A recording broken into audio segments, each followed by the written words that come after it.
बिस्मिल्लाहिर्रहमानिर्रहीम। अस्सलाम वालेकुम। क्लास 6 का जो हमारा 19th लेक्चर है जिसमें हम न्यू चैप्टर को स्टार्ट करेंगे। बच्चे पिछली दफ़ा हमारे चैप्टर कंप्लीट हो गया था, उसकी सिर्फ ऑब्जेक्टिव वाला पेज रह गया है, वो आप लोग खुद से सॉल्व करेंगे, खुद से उसको फिल करेंगे। जो पेज नंबर है 30, आगे चलते हैं पेज नंबर 31 पे।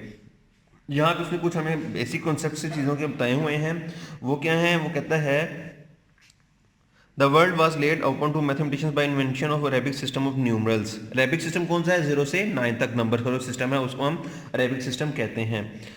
Each number can be generated by the multiplying to और मोर बेसिक नंबर्स। और हम कोई भी दुनिया का जो नंबर है वो दो बेसिक्स, दो या दो से ज्यादा नंबर्स को मल्टीप्लाई करके बना सकते हैं। There are few numbers known as prime numbers which do not obey this rule. लेकिन कुछ नंबर ऐसे हैं जो कि इस रूल को ओबे नहीं करते, यानी कि वो अपने अलावा या वन के अलावा किसी पे डिवाइड नहीं होते, उनको हम प्राइम नंबर्स कहते हैं। ये भी ऑलरेडी आप लोगों को चीज पता है सारी।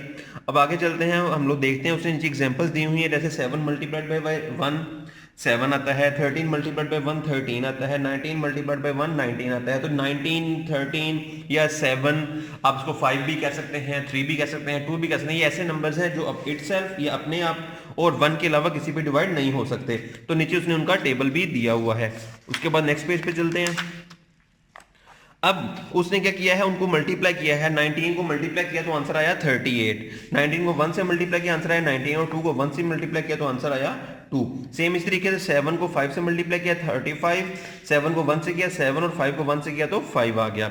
इस तरीके से उसने डिफरेंट एग्जांपल्स दी हुई हैं यहाँ पर। अब वो बताता है the factors of 38 are 19 and 2। हमने किया क्या है, यहाँ पर हमने उसके फैक्टर्स बता दिए हैं। मींस 38 जिन जिन नंबर से मल्टीप्लाई करके होकर बना है, जो भी उनके उसके आप कह लो टेबल में आ रहे हैं, या जिनको मल्टीप्लाई करके हमने वो फाइंड किया था, उसको हम उसके फैक्टर्स कहेंगे। जैसे 38 जो है उसके फैक्टर्स हैं 19 और 2, तो 19 और 2 उसके फैक्टर्स हैं।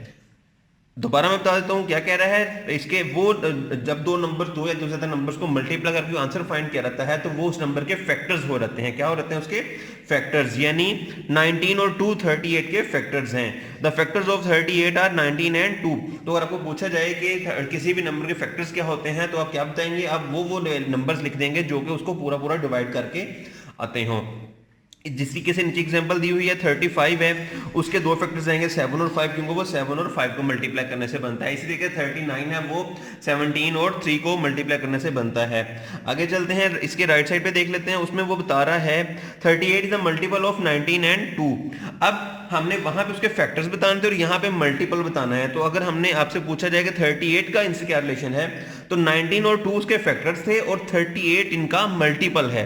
क्या है? 38 इनका multiple. 19 and 2 are factors of 38, जो चीज यहां पे मैंने बताई है पहले। और दूसरी चीज ये है कि उसका 19 जो है 19 और सॉरी 38 जो है वो 19 और 2 का मल्टीपल होगा। इसी तरीके से 35 जो है वो 7 और 5 को मल्टीपल होगा, यानी वो उस पर पूरा पूरा डिवाइड हो सकता है। 39 इसी तरीके से 13 और 3 का मल्टीपल होगा। इसी तरीके से आप ये सारों को देख सकते हैं। अब आगे उसने थोड़ी सी चीजें बताई हैं, dividend, quotient, divisor and remainder. सबसे पहले डिविडेंड, जो भी ब्रैकेट के अंदर वैल्यू आती है जिसको हम पूरा डिवाइड करते हैं, डिवीजन होती है, उसको नाम दिया जाता है डिविडेंड का। उसके बाद जो नंबर आंसर आता है, जो ऊपर हमारी वैल्यू आ रही होती है, जिसपे हम जिससे मल्टीप्लाई करके आंसर आगे डिवाइड करते हैं, तो उसको हम कहते हैं क्वोशिएंट। क्या नाम देते हैं उसको? क्वोशिएंट का। और जिस नंबर पे डिवाइड किया जाए, जो फ्रैक्शन के नीचे नंबर आ रहा हो या डिवीजन के साइन से बाहर आ रहा होता है, उसको डिवीजर का नाम देते हैं। और लास्ट है कि रिमाइंडर, जो नंबर बाकी बच रहा हो उसको रिमाइंडर का नाम दिया जाता है। अब वो इसने एग्जांपल भी दी हुई है। अब इसको लिखने का एक और तरीकेकार भी है। वो क्या? अब अगर आप देखें तो हमने जब डिवाइड किया तो हमारे पास 5 को 17 से मल्टीप्लाई करके यहाँ पे 2 रिमाइंडर आ रहा था। तो अब आप इसको कैसे लिख सकते हैं? मल्टीप्लाइड 17 मल्टीप्लाइड बाय 5 और प्लस 2 इसके अंदर करेंगे तो हमारे पास 87 आ जाएगा।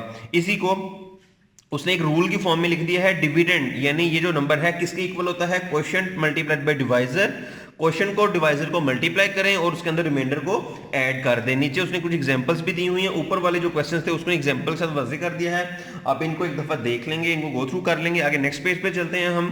पेज नंबर है 33। A number that divides, factor की डेफिनेशन आ गई है। Number that divides another number dividend completely without leaving a remainder is a factor of that number। वो कहता है अगर एक नंबर को दूसरे नंबर पे डिवाइड किया जाए तो वो पूरा पूरा डिवाइड हो जाए, कुछ भी बाकी ना बचे, रिमाइंडर ना आए या रिमाइंडर 0 आता हो, तो वो नंबर उसका फैक्टर कहलाएगा।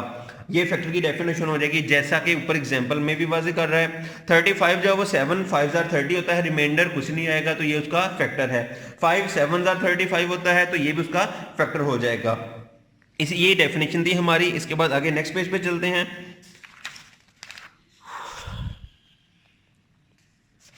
अच्छा बच्चे, यहाँ पे कुछ रूल्स हैं टेस्ट ऑफ डिविजिबिलिटी के, जो कि हम कल देखेंगे। अभी के लिए आप यहाँ तक ये कंप्लीट कर लें इन डेफिनेशंस को, और इसके अलावा इनको अच्छे तरीके से समझ भी लें। और जैसा कि अब यहाँ पे आपके फैक्टर्स की डेफिनेशन आ गई है, ये फैक्टर्स वो बता रहा है 10 के फैक्टर्स कौन कौन से हैं।